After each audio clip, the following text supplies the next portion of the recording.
All right, Ed, why don't we get into this BRICS report, because there's a lot going on there in the world as it relates to this. And, I think we're moving away. Putin came out just the other day in St. Petersburg and said that we're moving away from the colonial version of finance, and we're moving away from a globalist style economy and moving towards something quite different. And I like the idea of this. I think this is a good idea. We shouldn't have to be beholden to one particular currency around the world. We should be able to exchange and settle in our own currencies, and those currencies should be backed by commodities, and that should be a good thing. Problem is, we're dealing with bad actors that are part of the BRICS. So what do you do? What are your thoughts on it all? Yeah, bring it on. Listen, look, I'm a patriotic American, but I'm patriotic with the traditional American values, not the stuff that's going on these days. The fact of the matter is that America, we've abused the power of our dollar. We've used it as a bludgeoning tool to get our way with the rest of the world. And the rest of the world is starting to resent it, and they should. So maybe we should start picking up the clues. But the reason why is the BRICS scenario so popular? Hey, look in the mirror, Mr. Powell and the rest of you guys. Look in the mirror. Do a little reflecting on what you've done to destroy our prestige in the world. And, it's karma, So, and if this is what we need in order to change the way we do business, so be it. Well, what about what Robert F. Kennedy was saying the other day in his speech? He gave a really he's a bit of an awkward character. I don't know if you've noticed that. It's like he doesn't want the spotlight or want to do that, but he kind of does at the same time, and he just doesn't know how to be. Like, his body language is really quite awkward. I noticed him saying that, what do we want to be? Do we want to be a nation of peace, meaning America, or do we want to be a nation that's always at war? It's the war on drugs, it's the war on terrorism, it's the war on this, and it's the war on that. And you can't argue with his rhetoric, because he's quite right, because nobody in their right mind wants to actually feel those things or see those things. So, he's got a lot of really good things to say as it relates to that. And it's just about changing your language and about the way to engage. And before you kick off and show your report there, I just want to give some context on that and what I'm saying. When you said to me that you were going to do that this morning, I came across a graphic in Twitter, and this is what it was. So this person, the Prime Minister of Iraq, he's overseeing the signing of contracts with China to build 1,000 schools in Iraq within the framework agreement between the two governments. The Chinese side was represented by the Vice President of Power China and the Regional Director of Sinotech. So there they are. And the headline that I saw when I Googled that to confirm it, the headline was, America bombs and destroys Iraq, China rebuilds it. And I thought to myself, why do we have to bomb them in the first place? Right? The whole thing was not real. You said he had weapons of mass destruction. Saddam said he didn't have weapons of mass destruction. And then he said, we'll bring the inspectors there. The inspectors have been there all through the 1990s, and we got rid of the stuff that we had. And I'm telling you, we don't have them. Bring the inspectors back. And the inspectors didn't come back. And we just went to war with them just because. And it was nothing to do with Al-Qaeda. Saddam openly stated that he never liked those people. I don't like those. The Saudis, I don't like them. What do I want anything to do with that? And they just didn't believe it. The whole war was based on a lie. The whole thing was concocted, and it was completely fake. And here we are on the other side of it. It really changed the way the world actually is, because from there, the extension into Afghanistan to get rid of Al-Qaeda, then that extended into Iraq, and then it extended into Syria and into Libya. Man, oh man, what a mess. And that's all based around the US dollar, unfortunately. When you hear politicians that say that they don't want war, they want peace, and they hate war, that's a lie. RFK lying? Politicians and the deep state, they love wars. And these days, in the modern era, wars they have nothing to do with justice or democracy. It has nothing to do with the preservation of freedom. Every modern war going on right now is essentially a money laundering operation. That's what these are. So don't believe. No, I do believe in just wars. I do think that World War II in World War I were just wars. I think we went into those wars for justified reasons to end the spread of Nazism. I think those were justified. But ever since, I don't know, probably Vietnam on, the wars are pretty hard to justify. Well, what about Russia invading Ukraine? Is that a justified war? That's not a justified war. We should not be in there. And let's remember. Okay, so let's remind the audience, as far as I'm concerned, this is not a war between Ukraine and Russia. This is a proxy war, and between America and Russia. Ukraine is just used as a proxy. We revealed here that over a year ago, there was a peace agreement on the table, and it was initialed, wasn't quite signed, but it was initialed, it was agreed to. Then America and Britain stuck its nose in and put the kibosh on that peace agreement. So we should be at peace right now in that part of the country. I think America has no vested interest in what's going on in Ukraine. And I'm going to save the rest of that commentary during our discussion when we start talking about Zaporizhia and the results. I've got a very strong opinion about what's going on there. That'll kind of accentuate my point. But okay, so all right, let's take a look at your report.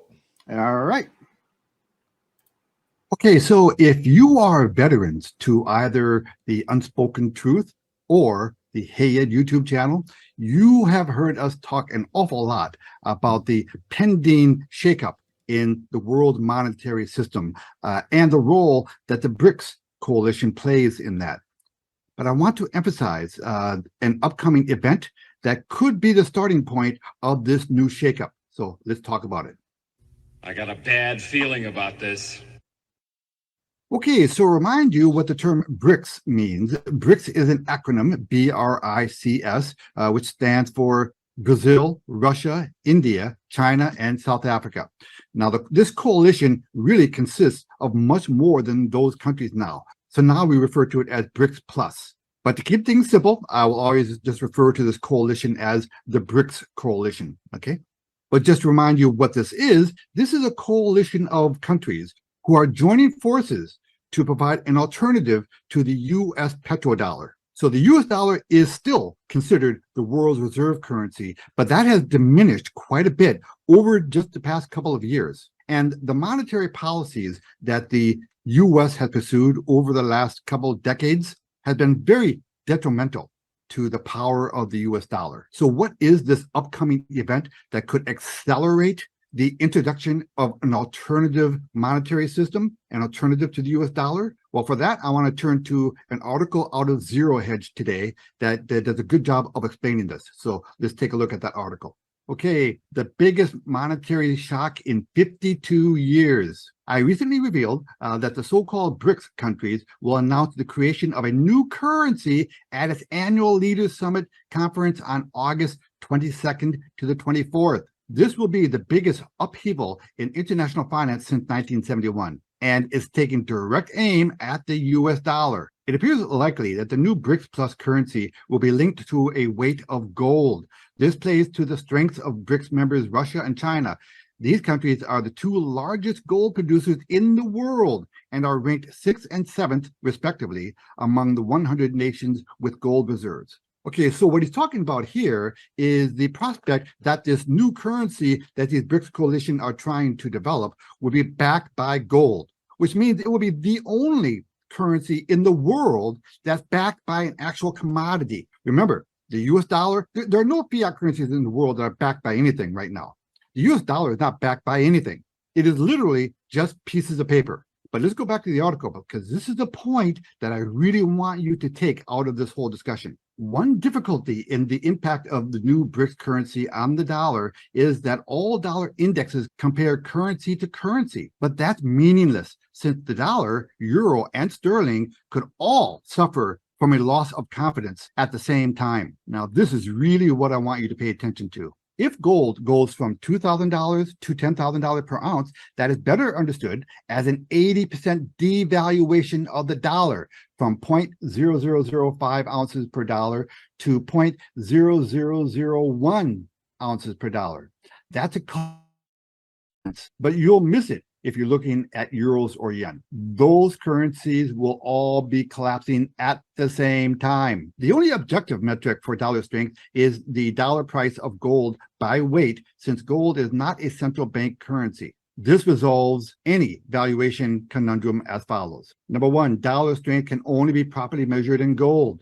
Gold is money, but it is also a commodity. BRICS are dollar poor, but commodity rich. Number four, a new BRICS plus currency will be linked to gold. So the collapse of the dollar really means higher inflation and a much higher dollar price for gold. That means other commodity prices will also rise in lockstep. A commodity boom favors BRICS, generally speaking. This dynamic could lead the BRICS plus currency to displace the dollar as a dominant payment currency more quickly than most expect because of the link to gold. Okay, so to respect your time, let's cut to the chase here, okay? The steps that the BRICS coalition are taking is going to be a direct assault, a direct attack on the US dollar and other major world currencies, like the British pound and the Japanese yen, etc.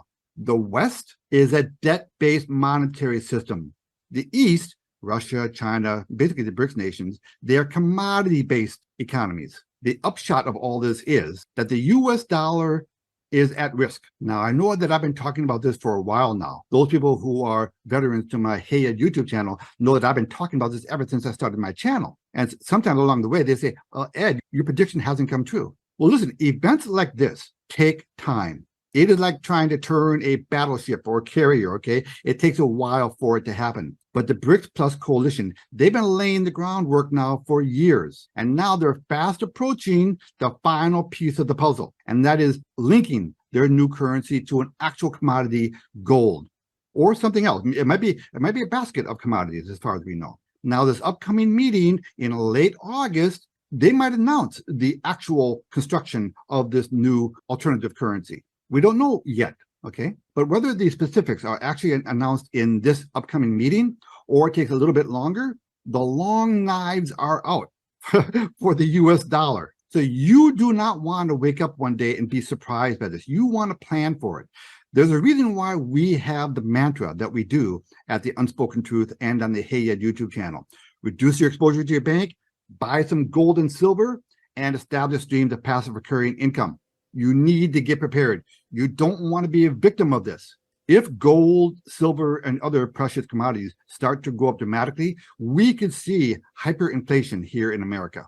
And we could see an actual depression coming our way. So listen, please take the warning that Rob Bruss and I are giving you to heart. Be prepared. If you haven't subscribed to this channel, make sure you subscribe and stay up to date. We're going to tell you the unspoken truth. And if you don't mind, could you please give all of our videos a like, because it does help the algorithm? And in the comment section below, let us know what you're doing to prepare for this possible hyperinflationary event. Have you done anything to reduce your exposure to your bank, buy some gold and silver, and establish streams of passive recurring income? And I mean, if you haven't done anything, if you want, we can set up a one-on-one Zoom call if you want.